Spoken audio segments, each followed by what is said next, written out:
Good morning, everyone. My name is Helen Robinson, and as I was so welcomed and introduced, I work at the Auckland City Mission right next door. It is a great privilege to be here today, and there is a very genuine sense of a thanks for this opportunity to be welcome here into your community. I hail originally from Wellington, and after a number of years working there I travelled overseas, and on my return came back to Auckland, and I've been working at the City Mission for the last 4 years in a variety of roles. As I begin today, I want to acknowledge the really special place that the mission has for St Matt's. You are our neighbour, and we are connected. I'm very conscious that there are people part of this congregation who are staff members at the mission, who are board members at the mission. I'm aware that many of you are donors and volunteers. We come here regularly for staff events. Our drama club meets in this very beautiful room. Our detox unit at the back comes over once a week for the AA meeting downstairs. Funerals are held in this place.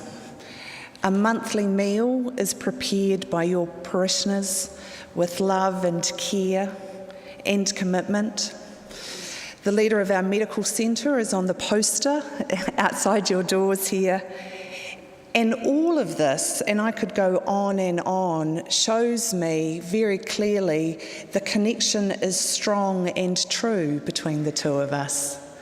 There is a sense of openness and an openness of the doors and the buildings, which actually shows me the openness of heart that is here. And in that sense of neighbourhood or being neighbours, I do get a real sense that our gifts complement one each other, so that the two of us can really become stronger together. The mission for me is a really privileged place to work and incredibly humbling. One of my common reflections when I'm there is that I often feel like the veil is lifted and the truth is revealed. The poverty, the need, the desperation strips us all, and actually brings to the surface, beyond the mask, beyond the pretense, the very real reality of being human for us all. People come to the mission in search for very simple things: physical, mental health, sobriety, food, clothing, shelter, affirmation, belonging, relationship, a place to call home. And these very real human needs unite us all.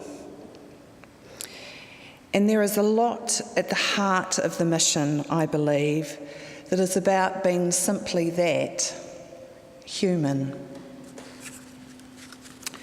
Reflecting on the scriptures in preparation for today, I became very aware in that first reading of Jacob of God's promise in response to a very human need for land, for a place to belong and a place to call home. And so much of the beauty of this reading seems to be in the expression of God's faithfulness. When I read it and sat with it, I felt a deep sense of reassurance. I wasn't alone. The promise is there. God is with us. I am with you and will watch over you wherever you go. And that promise was made to me, to you, and all people of this earth. I was also struck by Jacob's humility. Surely the Lord is in this place and I did not know. How many times have I felt that in my life? Surely the Lord is in this place and yet I was asleep. I did not know. Jacob, one of the great leaders of our ancestors, utterly dependent on God, fell asleep. He did not see what was right before him. He did not see God who was in his midst. During the week, I had a very real and palpable experience of this reassurance. One of the services the mission offers is a kind of gateway or portal for people who are seeking emergency accommodation, and particularly access to James Liston Hostel. And there was a woman who had been sent down, appropriately so, from work and income for us to have a conversation, and all things being well, to place her at James Liston Hostel, and in doing so, provide the social work support that she needed to get back on her feet. She was obviously very frail, in her 30s, and desperately alone. And I was called in because the situation was getting rather serious. During the conversation and in the assessment, she disclosed to the social worker there that just before walking in the door that she had overdosed, that she had taken 25 pills of a drug that meant within the next 10 minutes she would stop breathing. So we quickly rushed next door and got our GP and nurse and called the ambulance under what we call lights and sirens, which is a real 111 call. And we're sitting with this woman in this interim space between the acknowledgement of a very desperate need and the arrival of the ambulance. I was in the room, our GP and the nurse, and there was one spare chair next to the nurse. And for some reason that I have no idea why, this very frail woman stood up, sat next to the nurse and grabbed her hand. At the lowest moment of her life, she needed a hand to hold. And I am so grateful for the opportunity that we were able to do that, and that our nurse, in her hand, was willing to provide that reassurance that this woman needed.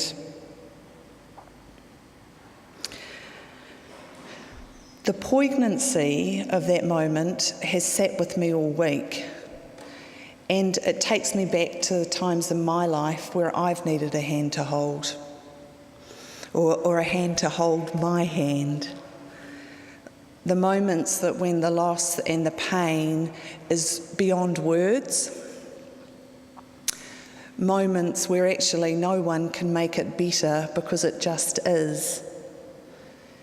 And that in that moment, when someone held my hand, I knew I would get through it. I'm also conscious of the moments in my life where I've been given an opportunity to be that hand for someone else. The veil is stripped, and the truth of our humanity is revealed. I have to acknowledge with this woman, and I would have to, in all honesty, say most days at the mission, that the utter sense of powerlessness is pervasive. The depth, the extent of the pain and the need, the structural change that's needed, the enormity of the task is utterly overwhelming. It is very, very easy, and in all honesty, quite common, that such enemies as bitterness, cynicism, despair, exhaustion lurk around the corner and sometimes even take centre stage. And I am the first to acknowledge how most days I would like to forfeit. Hand in my card and say, I'm done. It's too much, too hard. The fear is too big for me. And I am in those moments taken back to a place that says, I do know that I can do what I can do. I do know that I can do what I can do. And those words of Mother Teresa are haunting at the moment, in that moment. We are not called to be successful. We are called to be faithful. We're not called to be successful. We are called to be faithful. Faithful to what is right in front of me today, here, now. Faithful to my own giftedness. Faithful to what it is I can do.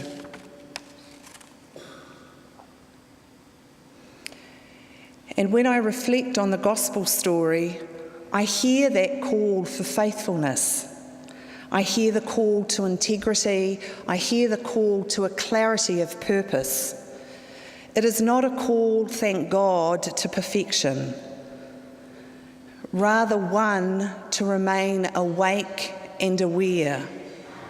Aware of who I am, aware of who you are, aware of who is my neighbour, and the presence of God in our midst. This faithfulness means that you or I, thank God, don't need to have the answers. We don't need to be a chief specialist clinician. We don't need to know the answers to the structural change so deeply needed. We don't need $1 million. You don't need to solve the world's problems. Simply, we are called to do the one thing that we are called to do today. Faithfulness, I believe, in the end, is the antidote to complacency. And it is complacency which is the real enemy in our midst. A number of weeks ago, I had the privilege of sitting with a group of you who faithfully every month make a beautiful lunch for those every Sunday, or once a month on a Sunday, for those at our drop-in centre. I left very conscious of the joy, the commitment, the care, the attention, the faithfulness of this group of people who provided lunch so beautifully and with so much appreciation once a month. I saw the faithfulness. I saw the faithfulness. And I see the faithfulness of St. Matt's as a congregation generally. I see your faithfulness. This faithfulness opens our heart, opens all our hearts, and helps us to see what is real. Faithfulness helps us to see the reality so that we, like Jacob, can wake from our sleep and say, surely the Lord is in this place, and I was not aware of it. Surely the Lord is in this place.